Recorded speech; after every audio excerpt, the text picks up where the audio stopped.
Welcome to the Expansive CEO Podcast. I'm your host, Hannah Chapman, founder of Expansive CEO and X Squared Wealth Planning.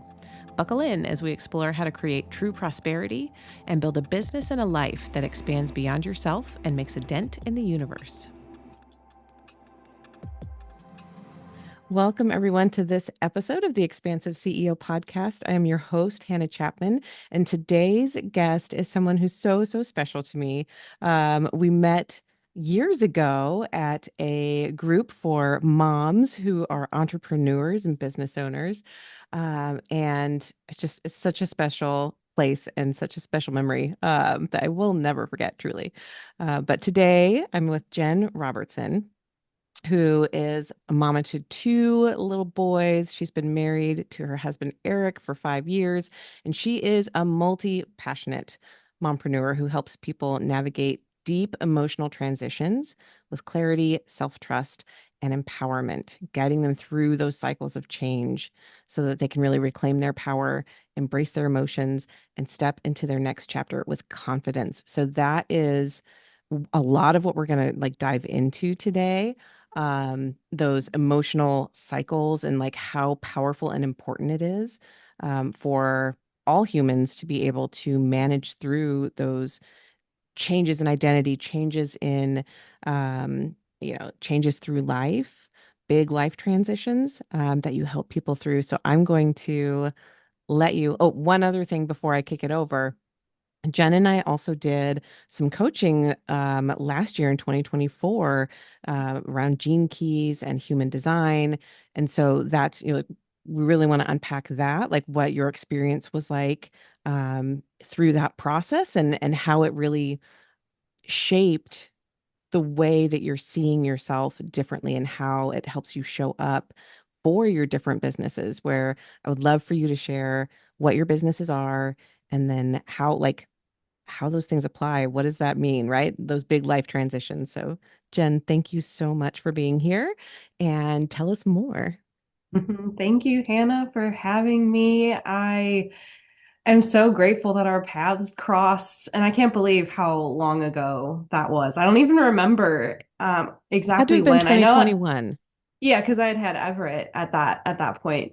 He's my oldest, and yeah, I think he might have been close to a year when I came to my first meeting. So it was 2021 or 20, no, it would have been 2022 because he was born at the end of 2021. So it's 2022. Okay. So yeah, it's been a couple years. But you're probably gonna have to help keep me on track. Well, What are first, we okay, talking so about? Oh, you are an emotional projector, yes, right? So we could yes. start there too. What are your Yeah. profile lines? I forget. Yeah. I'm a 3-5 emotional projector. And I learned about human design back in 2020. It was December of 2020. I had my very first reading, and I remember getting the report and just reading through it, and I could not get enough of it. I was like, oh my God, yes, yes, yes. Like that explains so much. It was just so validating and so eye-opening, and just kind of released a lot of stuff for me to be like, oh, that makes sense why I've burned out of 3 different jobs. Like my energy, I'm not designed to operate in that way, to be that way. And it was so freeing for me and really helped me start to go on this journey of just embracing my authentic self, like who I am, and just leaning into that and really embodying that energy, and just learning about these different pieces and parts of me based on human design, and more recently my gene keys. It was so illuminating, and has allowed me to have a lot of compassion for myself when and I'm getting that awareness. I'm seeing different things come up, and I'm like, oh, there I go with my open head. Or, oh, it makes sense why maybe I have difficulty expressing my emotions sometimes, because I don't have that connection between my solar plexus and my throat. I have an undefined throat.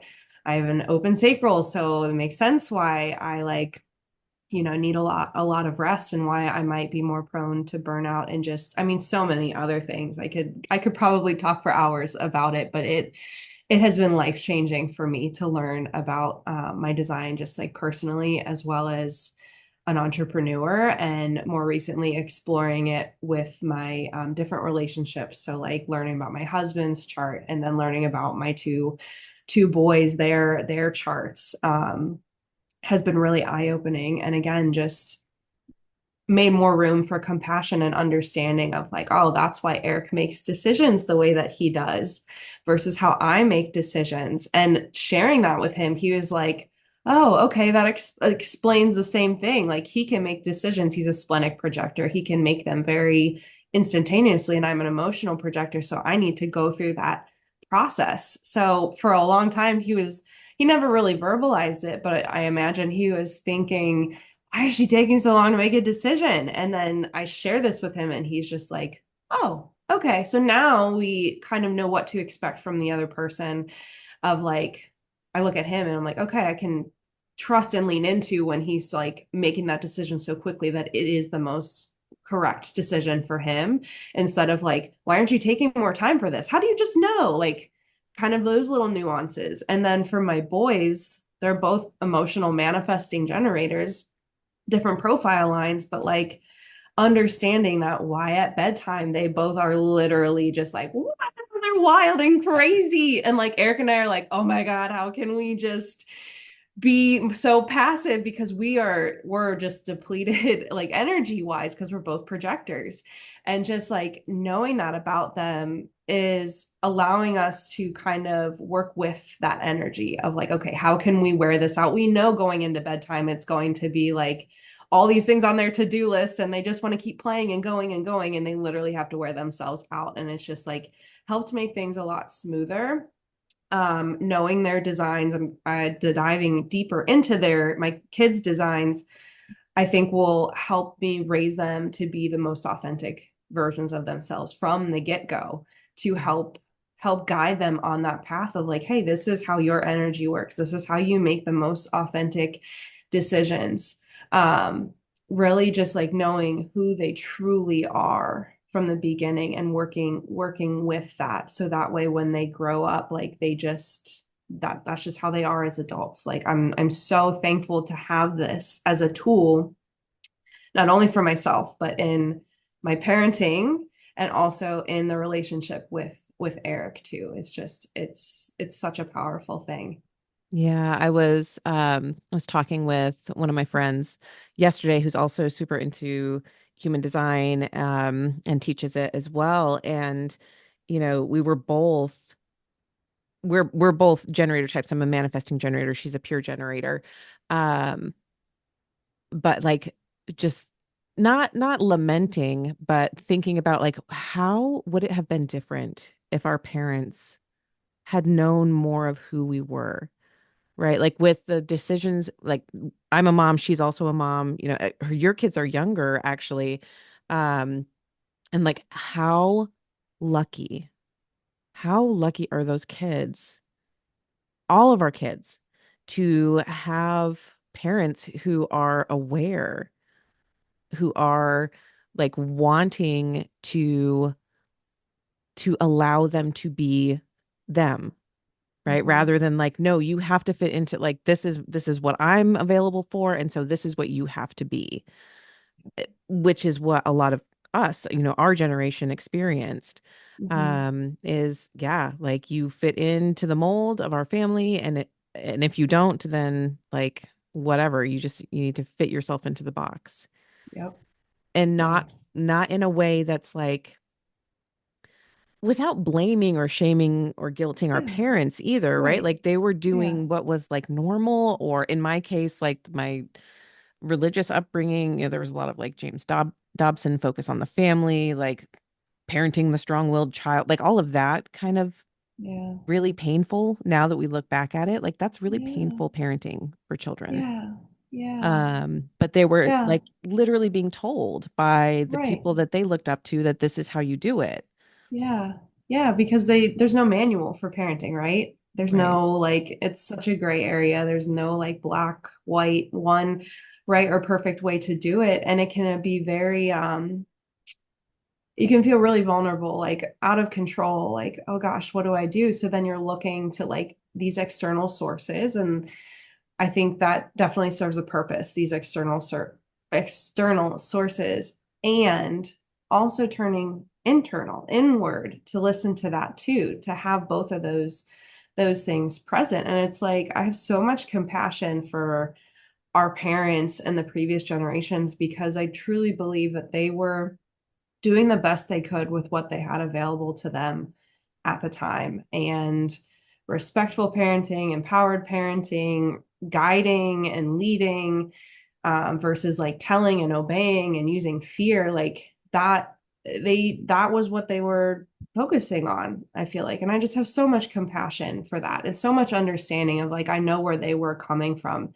And I imagine if they would have had the same stuff that we did, that maybe they would have done differently. But you don't know what you don't know. Yeah. And so it's like, and it's never too late to kind of go back and repair certain things. But like I just loved everything that you said about having this information now and raising kids in this way, like looking to the past and taking pieces, taking what worked and leaving the rest in a way. And then also like what do we have available to us now to help kind of change that trajectory, because it's not wrong or bad the way that things were done. Like we don't need to label it a certain way. Like it can be just a very neutral, like this is what they were doing and now we know different, we can do different Hmm. going forward. Yeah. And so again, as being a projector, I want like make it very clear the invitation to like talk about, especially let's talk about empowered as a mother now, Mhm. because what like literally this is the conversation we're already having, but the way that you see motherhood, the way that you see parenting, the way that you see the internal transformation before the external transformation, right? Like that all plays into Mhm. um, the way that you're here to guide and help others, which Yeah. is all through, as we discovered when we were working together, right? Like through the lens of your defined solar plexus. Like Mhm. so much of your wisdom comes from your connection to your emotional expression.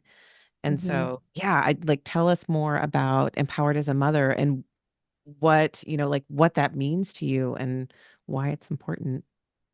Yeah. I mean, empowered as a mother, like I remember trying to think of like how would I describe myself as a mother? And I was like, I'm a little crunchy, but a little not, maybe like scrunch, just going through these different label, like not for it to be the end all be all, but just like having fun with it. Like, how do I identify as a mother? And I remember just like empowered. I feel like an empowered mother and like just really confident in the way that I'm doing things, the decisions that I'm making, how I'm raising my kids, my relationship with my husband, with other people. And it's not that I have everything figured out, like, and it's not that I don't struggle at all, but it's like, um, oh my gosh, just lost my train of thought. It just completely went away. I forgot where I was going with that.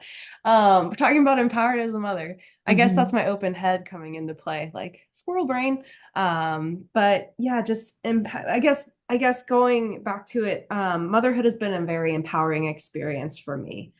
And it's been challenging, but also very rewarding. And I think the moment that like changed everything for me was week 3 postpartum with Everett, my oldest. It was the lowest that I had felt mentally, emotionally, physically. Like it was an awful, awful week. And I remember just feeling so overwhelmed with all the noise and advice out there on motherhood, on parenting, do this, don't do that, arguments for both sides, why it was right, why it was wrong, everything in between. It was just like overload, like information overload. I was doubting myself. I was like, am I even cut out to do this whole motherhood thing? I felt like I was failing, just all of these things. And I imagine there's other mothers, if not all mothers, that go through that where you're just like, you're trying to do it by the book. You're trying to do things perfectly because you're now in charge of this human being, and like you make one mistake, like you just all this stuff.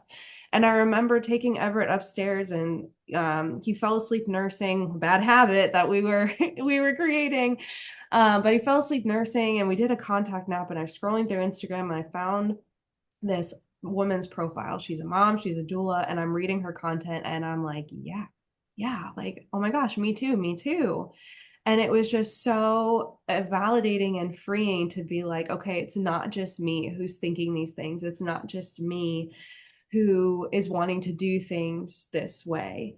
And from that moment forward, I made the decision that I was done listening to the outside noise. I was drowning it out. I was going to turn inward to listen to my heart, my gut, my intuition. I was already starting to do that. But of course, like all the advice out there from experts, it was kind of clouding that. But from that moment forward, I was like, no more of this.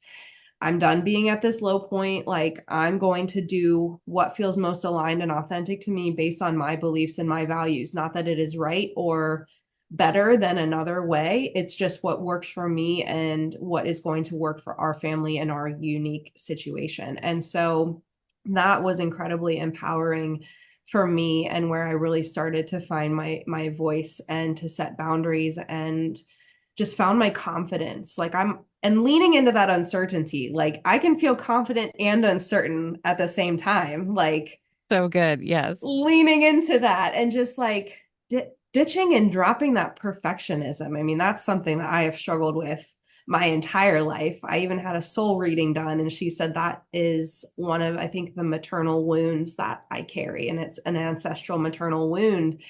And it was like, it makes so much sense. Like, I've seen that my entire life. I've been that way I even identified. I'm like, oh, I'm just a perfectionist. Like, it was, A badge of this honor. thing. Yeah, this badge of honor. And now I recognize, like, to me, it's not a badge of honor. It's like, it's something that I don't want to carry forward. I don't want to pass on to my boys. I want to show them through my line three, my trial and error of like, there's there's mistakes, but there's lessons in those mistakes. It's not there's no failures. There's wisdom to be gained. Like, try it out, see what happens. If you don't do it, like, forget the perfectionist part of it. Like, don't focus on that. Just go and do it. Because this also ties in with like a mantra that I have of not wanting to regret, not wanting to get to my end of my life and regretting things. And I'm like, I will regret the things I don't do far more than the things that I decide to do. And so it's just like, yeah, motherhood has been very, very empowering. And that's kind of where the name Empowered as a Mother came from feeling that empowerment on my own journey. And then also could be a little play on words, empowered as a mother, fill in the Like blank, it. Yeah. or empowered as a mother, like you became empowered through that transition into motherhood is kind of where that started. Yeah. And more like talking a little bit more specifically about like what that means, like why it's important. Um, so for me and for you, so it's really interesting. So I'm a 6'2" manifesting generator. That six line, the role model, actually acts as a three all the way up until age 50, pretty much. And so that similarity of you got to try it. You got to try stuff. You got to go out there. You got to learn. You got to fall down. You got to get back up, right? There is no failure. There's only learning, right? Yeah. That all really applies as well. And so being able to speak from personal experience is paramount for anyone who's a 6'2" or a 3'5", right? That like Mhm. that personal experimentation is what leads to that gaining of wisdom that then leads Mhm. to people being like, oh, I can lean into trust with this Yeah. person. Mhm. And so what you're saying, what I'm hearing from you is that like motherhood in and of itself, right? The perfectionism that can be, oh gosh, it feels crippling Yeah. is what it feels like, Yeah. right? Like it's like Mhm. there's so much outside information, maybe from your parents or your in-laws, or all of your, like if you have a Pressure. group of friends, right, that are Yeah. like, oh, why are you doing things this way, XYZ, why, Why isn't your baby sleeping through the night yet? Why, blah, blah, blah, right? Like all of those things, like especially new mothers now, we have access to so much information. And at the same time, so many women are not encouraged to trust themselves Mhm. and to trust their maternal instincts, to trust their that they know their baby better than Yeah. anyone else, right? Yeah. And what you're saying or what I'm hearing from you is like, hey, yeah, that's actually the most important part Mhm. is to like go Yeah. inward, know Yeah. yourself so that you can then have that feeling of trust, of empowerment that like, yeah, Yeah. you know what? We take contact naps. And Yep. that's what works, because they're going through a teething period and it's rough and we all really need to rest. So that's what we're doing at 4 Yeah. months old. Yep. Yep. And it's like what is going to meet his need and what's going to meet my need. So his need for that closeness, that contact, that connection, and my need for sleep and for rest. And how is this going to make to bring in more ease, to invite more ease? And it was like contact naps and nursing to sleep. It was so easy. And he was gaining weight and doing all like, why would I ever change that? Mhm. Like it just, and it felt so good to me. It worked for me. That's the other thing too. It's like it worked for me. It may not work for other moms. And Right. that's okay. That's absolutely okay. But for me, like really tuning in and like this is working and this feels really good. Like it's he's enjoying it, I'm enjoying it. Let's keep going with this and see where it goes. And I feel like there's a place for the external. So like looking at all that information, there's good tips and tricks and hacks. Like there's a place for pulling from that. But I feel like if we depend on that, like solely depend on that, we give away so much of our power because we're looking externally to something else that doesn't know our unique situation, doesn't know our unique living, breathing baby who is not a robot, not a textbook, who is uniquely designed. And when we turn inward, I believe that's where we take our power back to listening to that wisdom, that inner voice, that gut, that intuition. That's where I think we take our power back versus giving it all away. Mm. The other thing that was coming up as you were talking was that, that each of our children are different too. Mm-hmm. Right. And Yep. so, like, I love what you brought in about, like, yeah, you can look at other people's tips and tricks and hacks and what worked for someone else. That's the experimentation part. Try it, see what Yeah. works, Yes. see what works for you, because guess what? You're going to try stuff that's not going to work with baby number one, Yep. and then you're going to think you've got it all figured out, and then you have baby number two and it's like, oh, okay, this one is different, it doesn't like the same things, they Yep. they don't do exactly this, that, or the other, right? Yes. And then you get to go back into that bag of tricks and tips and Mm-hmm. like, okay, Yeah. we're going to try something new. And when you're Yeah. open, this is, I think, what is really healing about our generation of parents, our generation being millennials and elder millennials, and um is that we are very most of the people I know and that I work with and am friends with are in the same, thought process of my children are unique beings. Mm-hmm.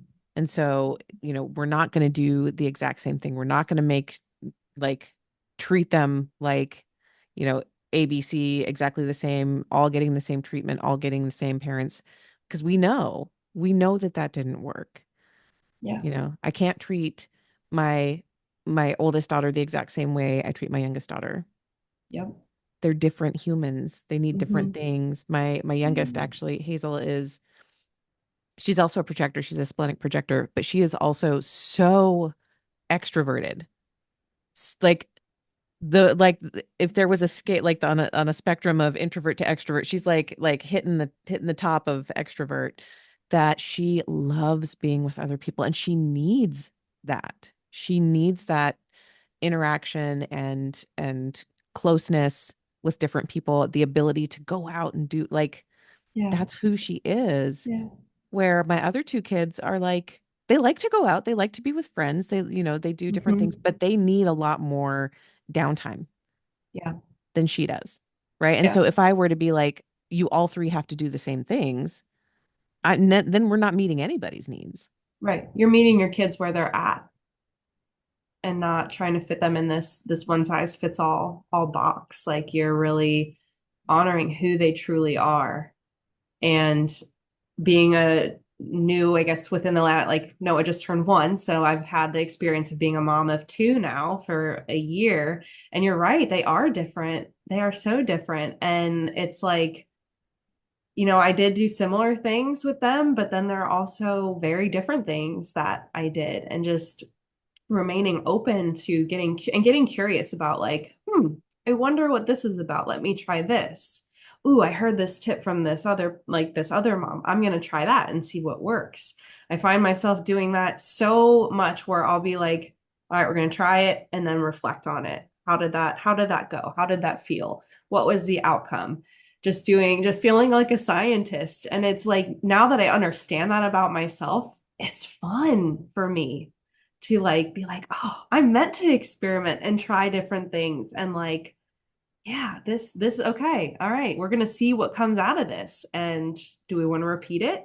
Do we want to tweak it? Like it just, to me, it makes parenting a little bit more exciting. Can be frustrating too. Like there's room for both of it, but it just makes it so exciting of like, okay, let's see next time how this turns out. Yeah. Okay. One thing I want to ask about, I do have like lots of different anecdotes of, again, even in our generation, this isn't super uniform, but I know for me in my family, my husband has always been super hands-on, right? And there are a lot, again, like especially millennial dads, there are a lot that are really hands-on, really involved, um, more egalitarian households than there used to be. Mm-hmm. Um, but that's not the case for everyone necessarily. And so I'm curious for you and Eric, like how do you guys come together? What is it like for you if someone's like, if you have a mom in one of your programs that's like, okay, well, it feels like it's all on me all the Mm-hmm. time, right? How do Yeah. you have any insight or help or different things for women who are like, okay, I need a little more help from my partner, or I feel like I need, Yeah. like what Yeah. comes up for you there? What comes up for me is to actually voice it, to make the invisible visible. And that was a lesson that I learned early on in our Eric and I's relationship. I can remember getting so frustrated, like, there's dishes in the sink. Why is he not doing the dishes? Why is there stuff everywhere? Da, da, da, da, like going on this spiral. And it just came to me. It was advice given from a therapist of like, he's not a mind reader. He may not see it the same way that you're seeing it. He doesn't know what he doesn't know. Because I remember talking to this therapist about like, it wasn't about Eric, but it was just a general conversation of like, well, if he loved me, he would know what to get me for my birthday, or if he da da da da, all this stuff. And that's how we got on the topic. And just like, I remember being in that moment of like, he's not a mind reader. He doesn't know. And from that point on, I remember trying to be intentional, reminding myself of that and actually voicing. And through parenting, I have gotten better about voicing my needs, my feelings, through like trying to teach my boys about emotional intelligence and like, mommy's feeling frustrated. Like, so through that, I'm trying to also apply it to my relationship with Eric of like expressing how I'm feeling and what I'm needing. And I say make the invisible visible with so much like empathy and compassion, because I understand that is not always easy to do. We don't always recognize what we need. We don't always recognize what we feel. And even if we do, how the heck do we say it in a way that's not like judgmental or blaming or shaming? Because that may have been what was modeled to us, that communication or no communication, like how to resolve conflicts healthily, how to communicate our feelings and needs in a very like neutral, non-blaming, non-shaming, non-judgmental way. And so it's like nonviolent communication. The book Hmm. was such a game changer. Like I love that book so much. And it gave me a good framework for, I need to go back and reread it, but it has such a good framework for articulating that. That might be a good starting point to practicing having those conversations with your significant other of like, hey, I need more support. And also for the mom, maybe doing a little work around like asking for support doesn't mean that you're failing, because I think as moms, we're just like, I got to do it all, got to do it all because of a lot of generational stuff. And that's what society, like all these narratives. So it's like deeply ingrained of like, oh, we do it without even thinking about it. And so it's like, I just doing some work around that and communicating to your significant other. And that's something, like I said, that I currently work on. So Another piece that another mentor that I've worked with really illuminated for me that was really helpful. And I pass it along it comes up. So this is a perfect point. Too, is that a lot of times, especially women who identify as perfectionists, I'm not even going to say women. I think all of us, I think all humans have this to a certain degree.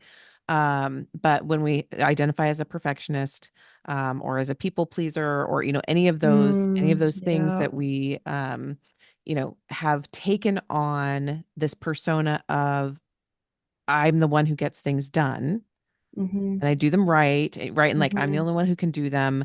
If we have any of that in Mm-hmm. our conditioning, Yeah. then we will tend to not ask for help until the answer has to be yes. Oh yeah. Yeah. So it's like I'm not Yeah. if I'm asking you for help, it's because I freaking need it right now. And if you don't come in and do this thing for me, I will Yeah. like unravel. Yeah. And so It made when me we think of emotions. Like you bottle Mhm. it up, bottle it up, bottle it up, and then when it just explodes, it gets to a point where it explodes. And just hearing you talk about like it when we're asking for help, it needs to be a yes. It reminded me Yeah. so much of emotions of just like suppressing, suppressing, doing until we've reached a breaking point and Yeah, we need the same. help. Yeah. Yeah, same. It's like that's a very exactly like it's very parallel energy.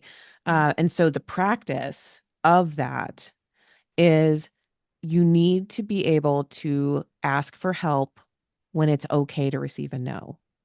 Yeah, like small things almost, like practicing with Exactly. small things, like knowing that, okay, this is me practicing asking for help in a low stakes situation. Right. And I'm losing the word, but getting yourself used to hearing the no in those low stakes situations and just Right. building that capacity, that bandwidth, I think maybe is the word that I was searching for. But yeah, having doing that in a low stakes situation and then like working up to those higher stakes situations, like building your tolerance, I think might have been it too, like the tolerance for it. Yeah, and there's a kindness in that too, Mm-hmm. right? And it's when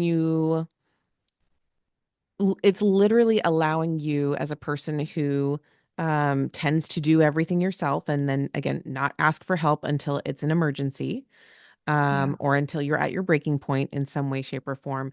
It's teaching everyone in the family or in the ecosystem that hey, it's okay to ask for help and Yeah. it's okay to, you know, like a little one for me was I remember this moment as an imprint actually. Um I can't remember what I was doing exactly, but I was kind of in the middle of something. And my husband was in the kitchen uh doing something else and there's like a little mocktail that I really enjoy. It's like pomegranate juice and grapefruit and ginger beer, and so it's like a little spicy and it's good. Yeah. Um and I had the thought of like, oh, like it would be nice if he could make me a drink right now. That would be good. And then I had the immediate thought after of, I don't need to ask him to do that. I can do it myself. I can get up and do it. And I stopped. I was in the middle of practicing this of, Hmm. hey, you know what? You can the low stakes. Yeah. If he says no, I'm busy with this thing right now, I'm okay. Yeah. But instead I was like, oh, I just noticed that. So I asked, hey, can you make me a drink? And he was like, yeah, absolutely. And I cried because it was like, oh, I let like, I'm being cared for. right? I'm putting myself first and I'm asking for what I need. And it Just might seem little like a things. simple drink, but it's like the meaning of that drink was so much deeper for you. Like, Right. I asked for care and I got it. Yeah. First and And foremost, not secondary, not back burner, not leftovers. Like, I asked for it. I asked for what I wanted. yeah.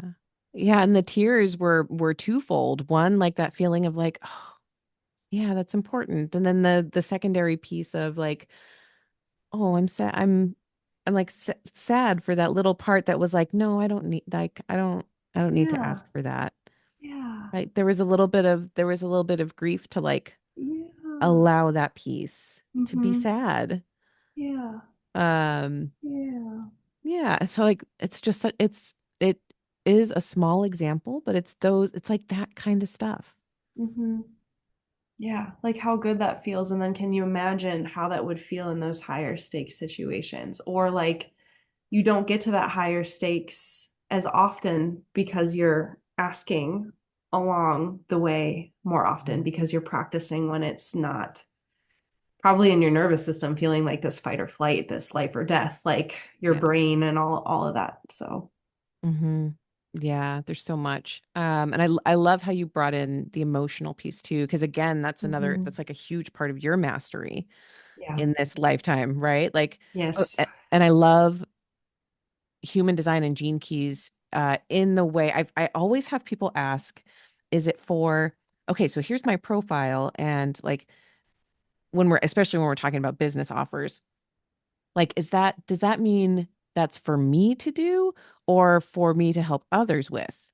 And guess what the answer Mm. is? Yes. Both. Yes. Yes. Both. Um, it's Yeah. always both.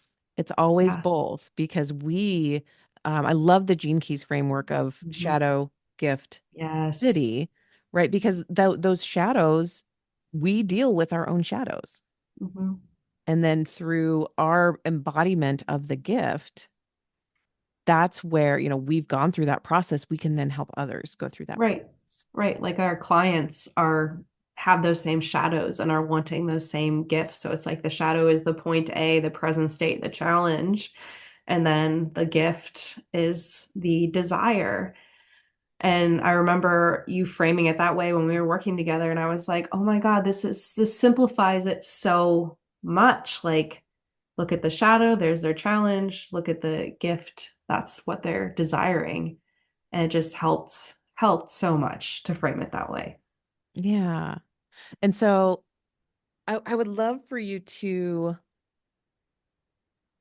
maybe share a little bit more, if you're open to share a more Sure. of your experience Yeah. of me. One, because like the timing is perfect. I'm just relaunching the Expansive CEO website, putting this all Nice. out there. When we worked together, I didn't have anything on like an online presence of like this is something that I do and that I help Yeah. people with.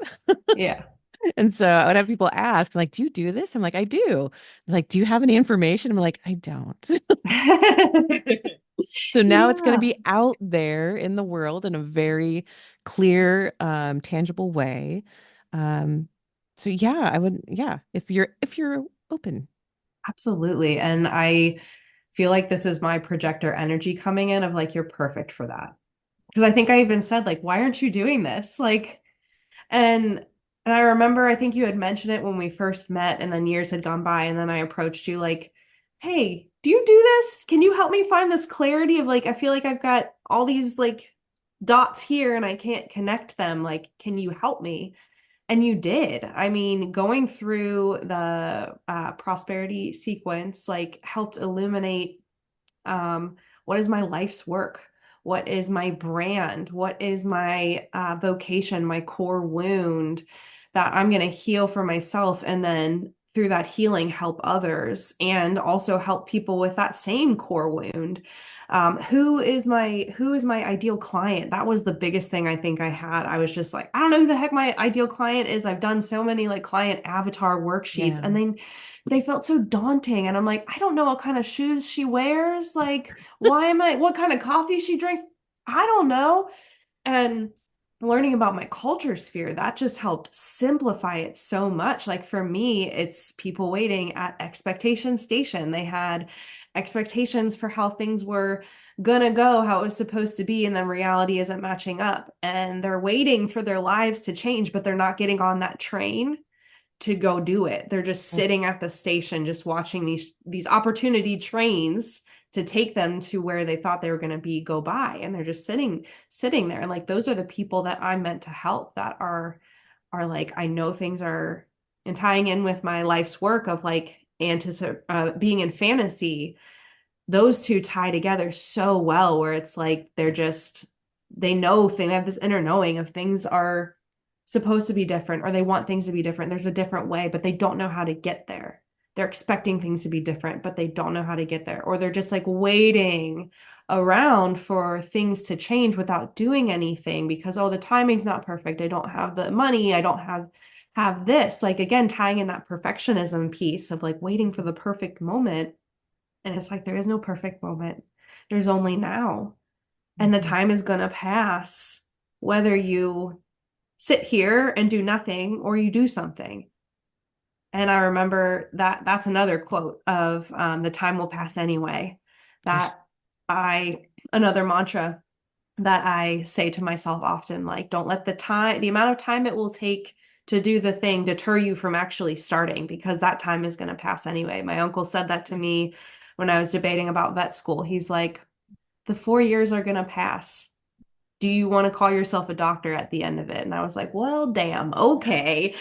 So it's like learning all about all of that with you just helped give me so much clarity and build this business in a way that feels really authentic, and like I can feel my energy shift behind it. It feels good to build a business this way. It feels so right and so good and so I guess for me, like success, since that's my signature is success, like that feels successful to me, to build this business helping people in the way that I'm truly meant to help them. Hmm.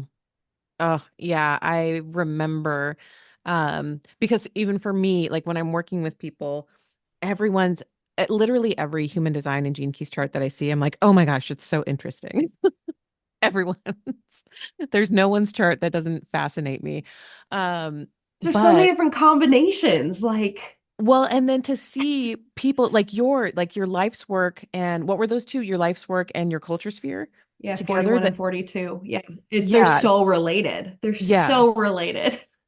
And it's so like, well, and the piece that's always so fascinating to me is like what you were already doing, Yeah. right? You already were doing, framing out what you wanted to do for Empowered as a Mother, already working in Sage Paws. And so, like, to see how those two things really meshed together for who Mhm. you already were becoming, Yeah. like, that blows my mind every time. Yeah. Yeah. And it helped like speed things up too, because it's like, I think, like you said, I was naturally going in that direction. I just didn't really maybe recognize it all the time and just was in that like frustration of like, am I going the right way? And it just gave me that clarity of like, yes, I am on the right path, and just helped speed that process up. I think I would have gotten there eventually, but just like working with you helped speed that up a lot, where it's like, and now through more contemplation I recognize the work that I do is very related to cycles, and it's like Mhm. preparing for growth and taking that step back to turn inward and do that inner work to then launch forward. And it fits so well with my Sage Paws business, helping people through anticipatory pet loss grief. I can help with post pet loss, but my passion, my wheelhouse, I truly feel is with the anticipatory. So again, that step before that change. So you're approaching that ending to then have a new beginning unfortunately without your pet, but it's just like I'm starting to see the cycles that are there for Mhm. pet loss. And then also all the cycles and identity changes that happen in motherhood of like how when you're expecting, it's that step before you go into this new identity. It's all these like identity shifts and constant cycles. Like I just was thinking about this with Noah of how we're not in the baby stage anymore. Like he's, I think, technically a toddler now, and just how that last month was that step before and then preparing for this new stage and this new like our identities are constantly changing and shifting as mothers. And I feel like we kind of live these almost parallel lives where it's like with our oldest we're doing this, like living this way, and then we've got our youngest and we're operating in this way, like just all running parallel. It's so like I don't even know. Just thinking about it, it's like wild. And just to be like having this out of body experience, watching yourself like operating in tandem next to your kids. Like it's amazing. Oh, that's so beautiful. And like I was kind of like visualizing um like concentric circles, right? Like you're Yeah. saying, like there are different, Yeah. you're in different cycles, whether, yeah, Yes. for yourself, for Yeah. your relationship with your spouse or your partner, with Yes. each different child. Yes. For Yeah, sure. that's I'm Yeah. like getting that visual of like almost like spinning plates, but not in the like trying to keep them all up, but just like here I am, Everett's about to be 3.5. Like there's a part of me that's I don't know, it's just it feels very just otherworldly, I guess, to think about it that way. Like um yeah, it's just it's wild. Yeah. Oh, okay. So if someone is listening and they're like, okay, well, tell me more. How can I find out more? How can I, the visual that was coming to me, and this actually, this came up when we were working together too. That visual of someone like a pregnant person who is ready to like you said, Yeah. they're like in that expectation. That was like expectation station, Oh like yeah. Literally, you're hugely. expecting so much. Yeah. And on top of that, expecting parenthood, expecting motherhood to be a certain Yeah. way. Yeah. Um, right. And so that, yeah, that visual like popped up again of, you know, women, people who are going through that stage and then moving into Hmm. parenthood. Um, Yeah. if someone's listening and they're in that place, or in the place of, yeah, I really thought motherhood would be different and I'm struggling, and I know there's a better way. I feel it, but I just don't know how to do it. Where do they find you? What do you have going on? How can they reach out and find out more? They can find me on Instagram right now. I'm currently working with another coach on creating different offers. I'm getting ready to launch a little like mini offer that is human design focused just for mom, just for mama. But I'm working on creating a bigger offer, but I don't have a website yet. I imagine that will come in the future, but Instagram, my handle is empowered as a mother. Beautiful. Yeah. And then you also mentioned Sage Paws, Yes. which you're also on Instagram with, right? Yes. At Yep. Sage Paws. Yep. For all the pet parents out there who love their Yeah. pets deeply. Yeah. Um, Yeah, that was my first business baby. So that one's a little more established. I do have a website, sagepaws.com, and do have an offer in place for people who are navigating the senior stage, navigating aging and end of life. And then if they've lost a pet, I offer one-to-one sessions for that to kind of deep dive into different things, and just help them get more confidence, clarity, feel more empowered with decisions, and um, just how to step into that new stage. yeah. Beautiful. Well, Jen, thank you so much for coming on the podcast. It's beautiful to see your face and hear your voice again. Um, and I appreciate the time that we spent together. I'm so excited to see where all of your offers go. And just Yeah, how, yeah, how many people you get to help in this lifetime. yeah. I am blessed to know you.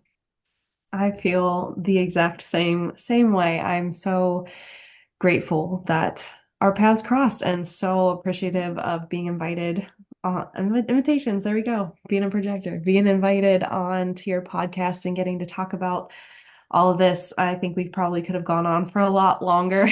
Oh yeah. Yes. But I appreciate having this time and space to just have this conversation and help maybe another mom feel seen, heard, validated in some way. I made it a promise that I would never sugarcoat motherhood because I feel like we don't talk about the postpartum period nearly enough. I think we paint this unrealistic picture for moms of what it's going to be like and feel like. Again, those expectations, and then reality comes in and it may not always live up to that. So it's like I am an open book. Um, I will hold that space for you, like, and I will share the real, the raw, the open, honest, authentic, like all of it, Mm. just because I feel like we need more of that. Well, I think we're probably gonna have to do a part two then. I think so. Because yeah, we could talk about postpartum a Hmm. lot. Yeah. There's so much Yeah. there. So it's so, so important. Hmm.